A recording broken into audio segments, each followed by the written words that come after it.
Hi, in this video we are going to talk about hash tables. So let's get started. So far we have seen binary search trees. We've seen why is it important to make sure that they are balanced, so we are familiar with balanced binary search trees, and we can achieve logarithmic time complexity for several operations including searching, deletion, retrieval, whatever. And the question is, can we do better? And the answer may be quite counterintuitive, because yeah, we can do better. Maybe we can reach the constant time complexity, which is very fast. And this is why hash tables came to be. So we know that, for example, arrays, if we know the current indices, the insertion and retrieval operations are very fast. We can do it in complex time complexity, and this is exactly what we are after.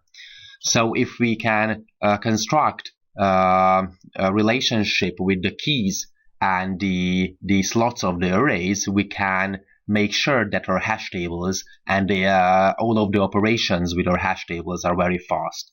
So here we want to search for a given item with a given key. So we have key value pairs, we have keys, and we have slots in a set of buckets, and we want to find a relationship between the two of them. So we just want to insert, for example, a value that has a certain key. So we have keys. For example, it can be integers, it can be a custom object, it could be strings, such as here, for example, name of famous authors and writers, André Marlowe, Herbert Spencer, Albert Camus.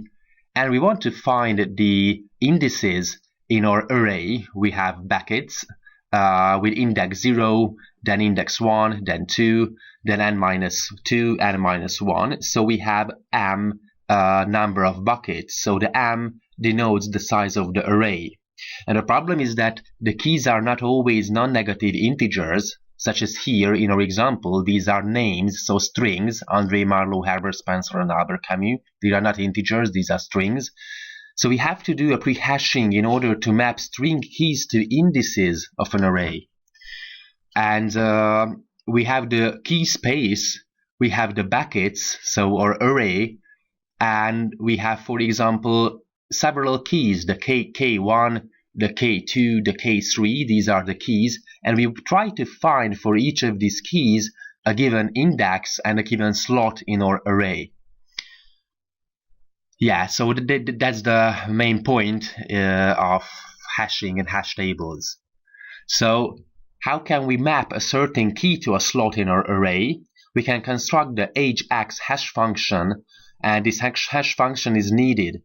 The hashing is that we can map a certain key of any type. It's very important that of any type, not that for integers, but for strings, for given objects, for an email, certain email address, whatever.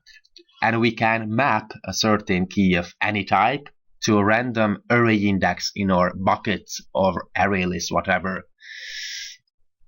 And sometimes there may be collisions. A collision is when we map two keys to the same bucket. So yes, how can we avoid it? There are two solutions for this collision problem. In order to resolve collision, we should use chaining.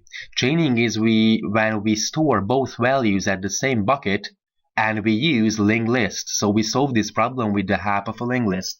For example, our hash function is going to map the key 1 to the index 0, and we insert our value of the key 1 key to here. Then for the key 2, with the help of the hash function, we come to the conclusion then we should insert it at the index n-2, and we insert the value of the k2. Then we calculate the index for the k3 key, and it is a collision. We get the index again, the m-2 index, and we try to insert two items to the same bucket. It's not a problem. We solve this problem with the help of chaining. We store a reference from this bucket of from this slot, this array slot. We store a reference, and it's pointing to the next value, the value k3. And of course, if our hash function is not good, there may be time when we hash each of our keys to the same slot, and then we end up with a linked list. And that's why or worst case scenario is the linear time complexity, when we hash each of our keys to the same slot. So the order 1 complex time complexity is of course worse. I mean, we are not able to make it possible because our hash function is not always perfect. And if our hash function is not perfect, it means that our algorithm is not going to be order 1 constant time complexity. For example, here in this situation, if we create linked list, it is going to be linear. The second solution for the collision is the so-called open addressing. We generate a new index for the given item. So we map k1 to the index 0. We map k2 to the index m-3.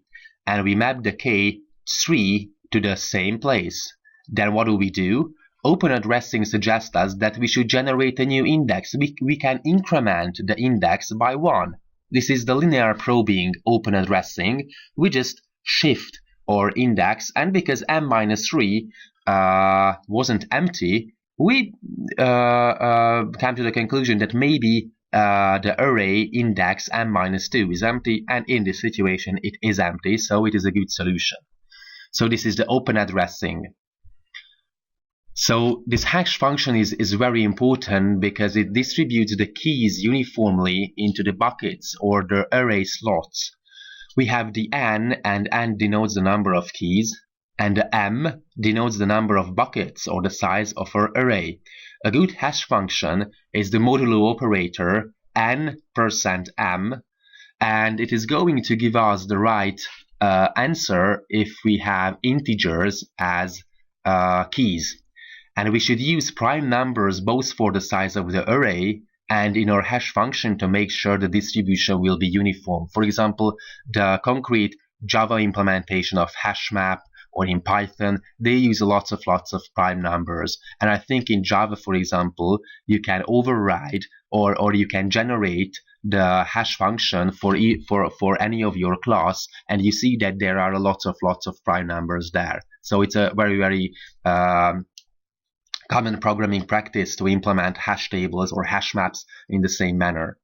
If you have string keys, of course, we are not able to use our modulo operator on strings or characters. Then we could calculate the ASCII value for each character, add them up, and make the modulo operator on them. So this is a basic, it is a common programming practice. If we want to calculate, for example, or if you want to assign a number to a given character, we should use its ASCII number. I think the A, for example, the lowercase a is the 61, the 62 is the B, I think, I'm not sure, but something like this. So just to summarize again, Hashtable is a data structure used to implement an associative array, as we call it, a structure that can map keys to values. So we have key-value pairs. It's important that in a binary search tree, we just have values we want to insert. Here, we have keys and values. A hash table uses a hash function to compute an index into an array of buckets or slots from which the correct value can be found. The hash function will assign each key to a unique bucket, but this situation is rarely achievable in practice, and this is when collisions occur. So what is a collision? A different keys that are assigned by the hash function to the same bucket. This is a collision. In many situations, hash tables turn out to be more efficient than search trees. So we are just in theory, we are able to achieve the order 1 constant time complexity because the hash function, sometimes we are not able to build a perfect hash function. Maybe it's not exactly order 1, but it's very fast. So hash tables are used in caches, databases, sets, whatever. So that's the average time complexity for search, insertion, and deletion. It is order 1. Of course, the worst case is linear time complexity. So let me tell a few words just to summarize again the collisions. The collision resolution we can solve the collisions in two ways, chaining and open addressing. What is the chaining? We put multiple entries into the same slot with the half of a linked list. If there are many collisions, then the constant time complexity gets worse, of course. In the worst case, it is going to be linear because of the properties of the linked list. It has an additional memory because due to the references, of course, as we have discussed in the linked list section. Another way to solve collisions is the open addressing. It is a better solution, by the way. If collision occurs, we find an empty slot instead. And we can do it several ways. Linear probing, if a collision occurs, we try the next slot. If there is a collision too, we keep trying the next slot until we find an empty slot. That's what we were doing in the illustration section. The quadratic probing is we trying the slots 1, 2, 4, 8 units far away. So it is not the linear, we go step by step further away from the collision. If there is a collision again, we go twice as far away, then 4 as far away. And it's very important that I forget to mention that prime numbers are important in order to avoid clustering. A hash table or hash map is very efficient if there isn't any clusters at all in the hash tables. So for example, when we have 5 buckets of 5 slots in an array and the first 4 is full and the rest of us is empty, there's a cluster. So we should distribute our items as much as possible, and that's why prime numbers are helpful. Or the rehashing, it's a very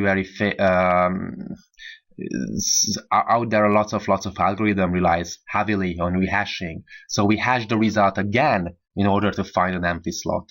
So if there isn't a collision, we hash it again. If there is a collision again, we hash it again.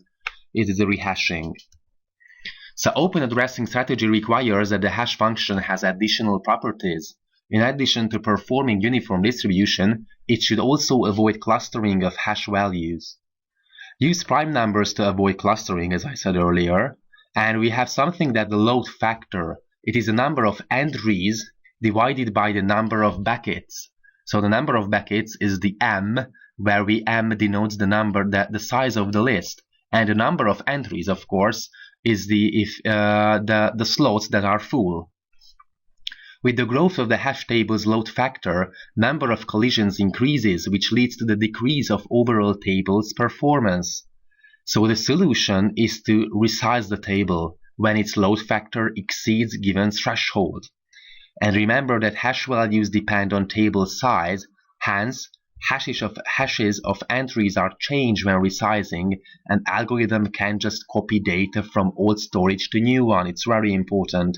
So that's why it's very expensive to resize a hash table. It's not like resizing an array. Okay, we just have to copy all the items. But here it is we are not able to copy the items. We have to do the hashing again. But resizing is done at once, and operation which triggers resizing takes ordo n, so linear time, to complete, where n is the number of entries in the table. This fact may make dynamic size hash tables inappropriate for real-time applications. When we want to insert lots of elements, then we want to get lots of elements, so we have to increase the size and decrease the size. If we want to resize lots of times, then it's not going to be efficient. So the applications, of course, we can use it for databases. Sometimes search trees, sometimes hashing is better.